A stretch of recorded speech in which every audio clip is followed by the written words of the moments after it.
ചിരിമുട്ടായിലേക്ക് സ്വാഗതം. ഞാനിന്ന് പറയുന്നത് നമ്മുടെ മുമ്പിൽ നമ്മളെല്ലാം അനുഭവിച്ചറിഞ്ഞിട്ടുള്ള ചില സംഭവങ്ങളാണ്. ഈ അമ്മായിയമ്മയും മരുമോളും തമ്മിലുള്ള സംഘട്ടനം. അതിനെക്കുറിച്ച് ഞാൻ നേരത്തെ വീഡിയോ ചെയ്തതാണ്. എങ്കിലും ഒരു ചെറിയൊരു ഇൻസിഡൻറ്റ് എൻ്റെ മനസ്സിൽ കിടപ്പുണ്ട്. അത് നിങ്ങളുമായിട്ടൊന്ന് ഷെയർ ചെയ്യാമെന്ന് വിചാരിച്ചു. നമ്മുടെ ഒരു സുഹൃത്ത്, അദ്ദേഹത്തിൻ്റെ അമ്മ ഈ നാട്ടിലുണ്ട്, മക്കളുടെ കൂടാണ്. അവരുടെ ഒരു മകൻ ഈ പറയുന്ന വിദേശത്താണ്, ഓസ്ട്രേലിയയിൽ. അപ്പോൾ അവർ 2 വർഷം കൂടുമ്പോൾ ഒരിക്കൽ നാട്ടിൽ വരും. ടൗണിൽ വലിയൊരു വീട് വെച്ചിട്ടുണ്ട്. അത് നോക്കാനൊക്കെ ആളുകളെ ഏർപ്പെടുത്തിയിട്ടുണ്ട്. ഒരാൾ വന്ന് ഇടയ്ക്ക് തൂക്കും, ഗാർഡനൊക്കെ മെയിൻറ്റെയിൻ ചെയ്യും. അത് വലിയൊരു വീടൊക്കെയാണ് വെച്ചിരിക്കുന്നത്. അപ്പോൾ അദ്ദേഹം ലീവിൽ വരുന്ന സമയമായപ്പോൾ സഹോദരിയോട് വിളിച്ചു പറഞ്ഞു, അമ്മയെ കുറച്ച് ദിവസത്തേക്ക്, ഞാൻ 2 മാസമല്ലേ ഉള്ളൂ എൻ്റെ വീട്ടിൽ, അമ്മയാക്കണം. നിങ്ങൾ വന്ന് 2 ദിവസം നിന്നിട്ട് ഞാൻ വരുമ്പോൾ നിങ്ങൾ പോയിക്കോ, അമ്മയോടെ നിൽക്കട്ടെ. അമ്മയ്ക്ക് സന്തോഷമായി. കാരണം മറ്റു മക്കളുണ്ടെങ്കിലും ഈ മക്കളോട് പൊതുവേ അമ്മയ്ക്കൊരു ചെറിയൊരു പ്രത്യേകതയുണ്ട്.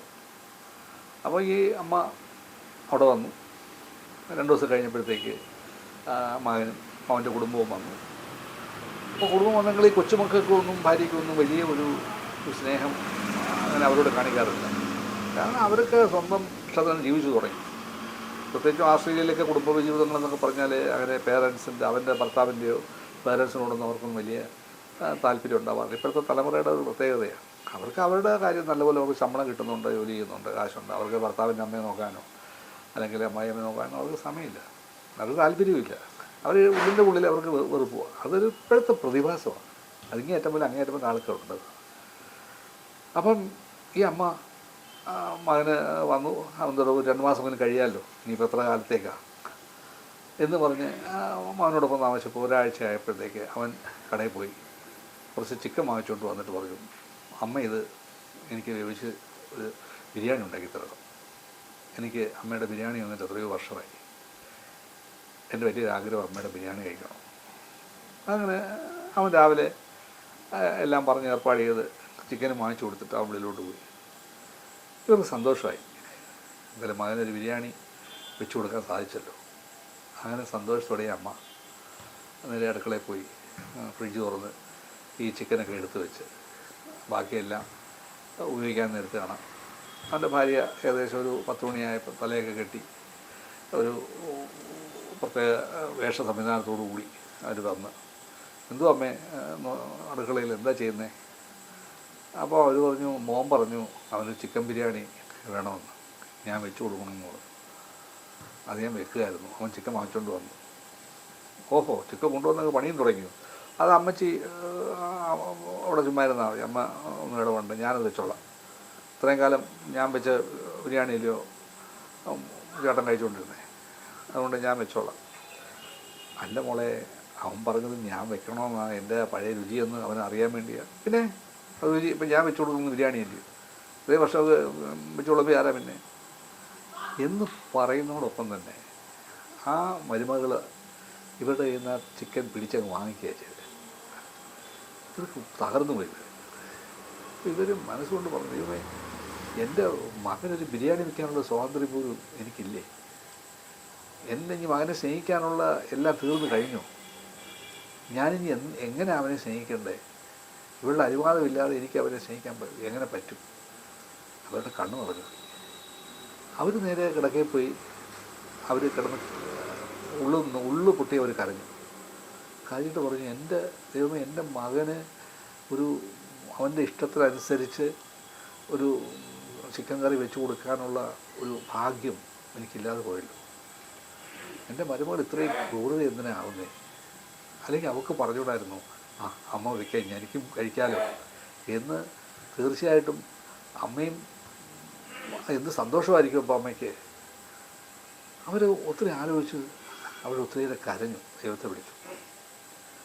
ഉച്ചയായപ്പം ആഹാരം വിളമ്പാൻ വന്നു. അപ്പം ഇവർ പെട്ടെന്ന് വെളിയിൽ പോയില്ല, അവർ മുറി തന്നെ കിടന്നത്. പെട്ടെന്ന് ഈ ആഹാരം കഴിക്കാനിരുന്നപ്പോൾ അമ്മച്ചി എന്തിയെ എന്ന് ചോദിച്ചു. അപ്പോൾ അമ്മച്ചി അകത്ത് കിടക്കുമെന്ന് പറഞ്ഞു. മരുമകൾ വളരെ ഇതായിട്ട് പറഞ്ഞു. ചിക്കൻ വിളമ്പി, ബിരിയാണിയൊക്കെ വിളമ്പി അവർ ചോദിച്ചു, അയാൾ ഈ കഴിച്ചപ്പം ആ ടേസ്റ്റ് വ്യത്യാസം. അയാൾ പറഞ്ഞു, അമ്മച്ചി എടുത്ത് ഞാൻ ചിക്കൻ ബിരിയാണി വെക്കാൻ പറഞ്ഞായിരുന്നല്ലോ, ഇതാരാ വെച്ചേ? അത് ഞാനാ വെച്ചേ. അത് അമ്മച്ചി വെക്കാൻ പോയി ഞാൻ പറയും വേണ്ട, അമ്മയെ ഇത്രയും കാലം ഞാനില്ലേ നിങ്ങൾക്ക് കൂടെ വെച്ച് തന്നിട്ടുണ്ട്, ഇപ്പം പുതിയ എന്തുവാ? അപ്പോൾ നീ അമ്മച്ചി വെക്കാൻ അനുവദിച്ചില്ലല്ലേ? കാരണം ഇദ്ദേഹത്തിന് മനസ്സിലായി, അമ്മച്ചി പരിക്കകത്തിരുന്നപ്പോഴേ മനസ്സിലായി ഇവിടെ സങ്കടത്തിൽ നടന്നിട്ടുണ്ട്, അല്ലെങ്കിൽ സാധാരണ അമ്മച്ചി അങ്ങനെയല്ല, അമ്മ അങ്ങനെ ഒരു മക്കളോട് അങ്ങനെ പെരുമാറാറില്ല. അപ്പോൾ ഇയാൾക്ക് മനസ്സിലായി. പെട്ടെന്ന് അയാൾ ചോദിച്ചു, നിൻ്റെ അടുത്ത് ആരാ പറഞ്ഞു? ഞാൻ അമ്മയുടെ അടുത്ത് ഞാനല്ലേ പറഞ്ഞു ബിരിയാണി ഉണ്ടാക്കണോ? അത് ഞാൻ ഉണ്ടാക്കിയ ബിരിയാണിയില്ലേ നിങ്ങൾ കഴിച്ചേ, ഇപ്പോൾ ഇത് കഴിച്ചാൽ മതി.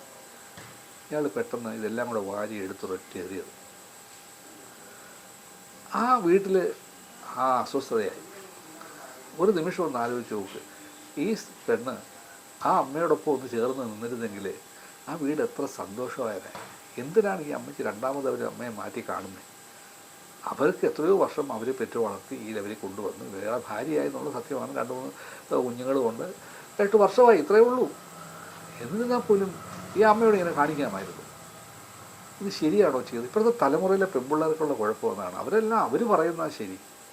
കാരണം ഈ കുടുംബത്തിൻ്റെ ആ വിഷമങ്ങളൊന്നും അവർ മനസ്സിലാകുന്ന, ഭർത്താവ് എൻ്റെ കൽപ്പടിക്ക് നിൽക്കണം, ഇഷ്ടമുണ്ടെങ്കിൽ ഇല്ലേ പോയി കളയാൻ ചെയ്യും, എനിക്കറിയാൻ ജീവിക്കാം. എത്ര ക്രൂരമായിപ്പോയി ആ ഒരു ചെയ്തി.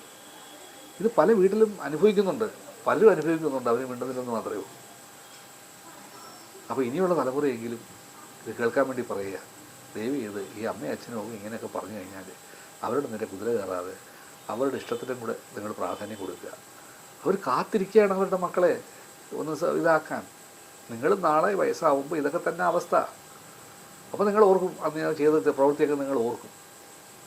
അതുകൊണ്ട് നിന്നെ കേൾക്കുന്നവരെല്ലാം ആരെങ്കിലും ഉണ്ടെന്നുണ്ടെങ്കിൽ അല്പ വിട്ടുവീഴ്ചയോടെ ഈ അമ്മായിയമ്മ അല്ലെങ്കിൽ അവരോടൊക്കെ ഉള്ള ആ ഒരു സമീപനം കുറച്ച് മാന്യമായിട്ട് അവരുടെ ഇഷ്ടത്തിനനുസരിച്ച് ചെയ്യുക. ഇത് നിങ്ങൾക്ക് ഇഷ്ടപ്പെട്ടിട്ടുണ്ടെങ്കിൽ ഞങ്ങൾ നന്ദി പറയുന്നു. ഇതൊന്ന് നിങ്ങൾ ഷെയർ ചെയ്യുക, ഒന്ന് സബ്സ്ക്രൈബ് ചെയ്യുക, മറ്റുള്ളവർക്ക് അയച്ചു കൊടുക്കുക. ഓക്കെ, നന്ദി, നമസ്കാരം.